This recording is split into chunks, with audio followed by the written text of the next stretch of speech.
Welcome into another video, and we have breaking news out of Pittsburgh.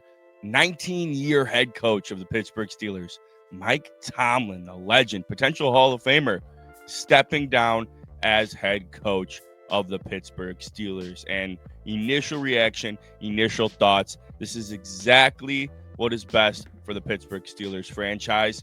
I know that he has done a lot for your organization. I know he's won Super Bowls, led you to Super Bowls, but this team needed a fresh start, a new direction, probably a couple of sorrow years ahead to get where you need to go. You have been in football hell, absolute football hell for a long time now.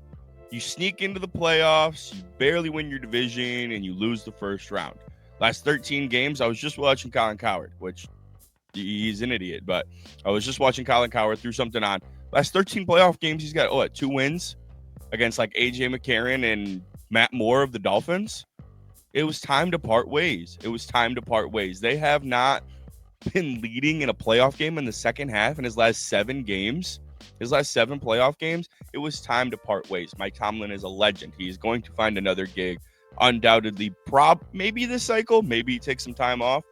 Maybe this cycle, but probably going to have to wait a year. I think he's still under contract with Pittsburgh for 1 more year to begin with anyway, so don't think he's going to be garnering any.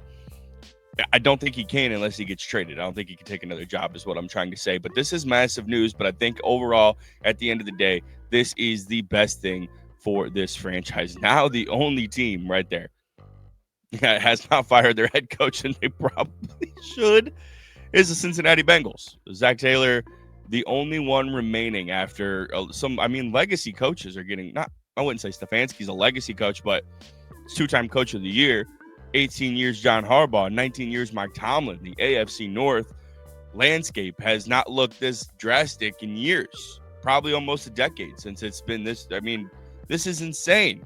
This is absolutely insane. This is great for the Steelers organization, though. They finally can do a full reset, which they need to.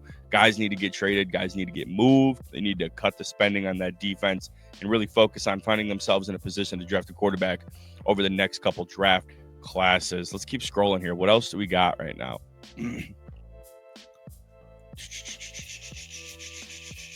I mean, I'm assuming I've been talking about lucrative opportunities and lucrative spots, and I don't know if necessarily the Steelers are a very lucrative spot right now, but I think down the line they very well could be.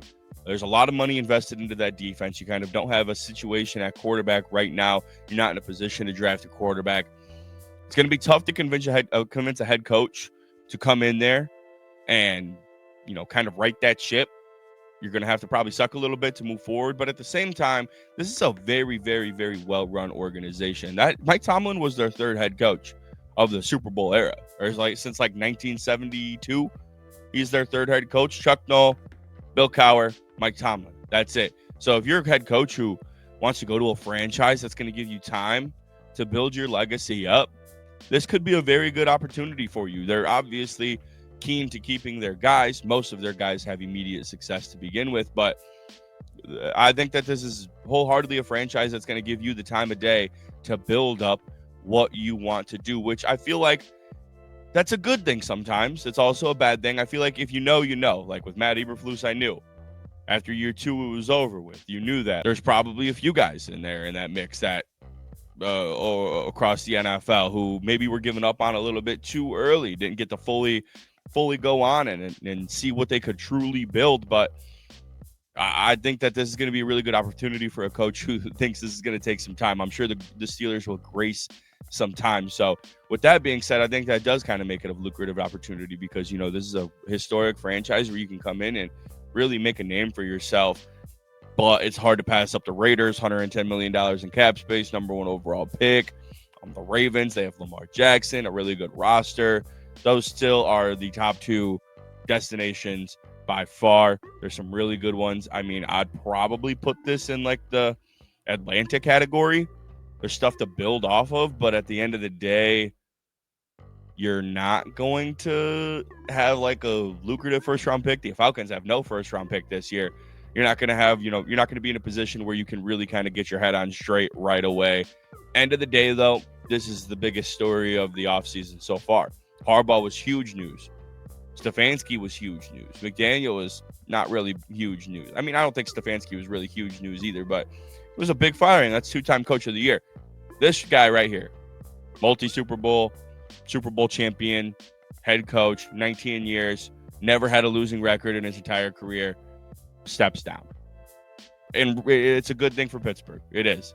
But this guy officially out, officially gone in Pittsburgh. His legacy ends. And it's sad because I love Mike Tomlin. I think this is definitely going to be a quick hire, probably next year, like I said. But he's going to take a break away from football. He's going to take his time. He's probably going to be right back in that 2027 coaching cycle. Thank you guys so much for tuning into another video. Steelers fans, I'm going to be talking about some head coach candidates here tonight. Tune in. Talk to you guys soon. Peace.